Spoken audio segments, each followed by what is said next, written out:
Good morning. So yun o, back to saddle na naman ulit tayo.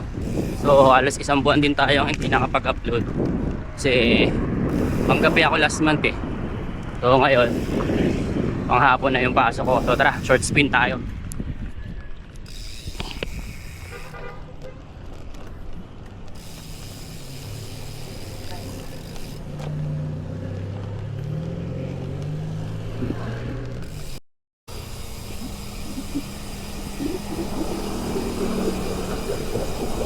So, update lang pala dun sa sasalihan ko sana ng Audax ngayong December. So, yung Audax na yun dapat ngayong Sabado yun eh, December 6.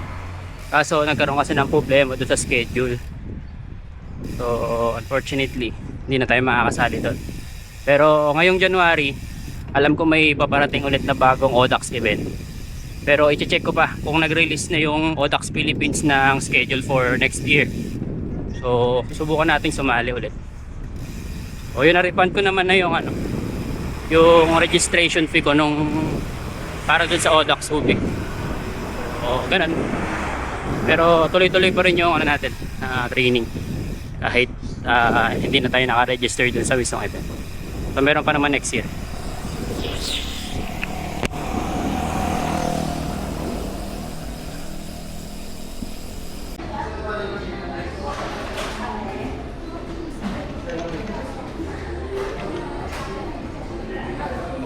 Pauwi na rin ako.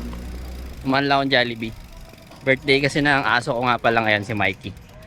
Binilang ko siya ng Jollibee chicken with spaghetti. Favorite niya yan eh. Tara, uwi na tayo.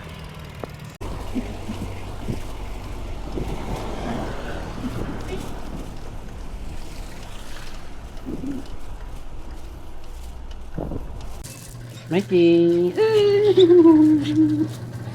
Happy birthday, Mikey!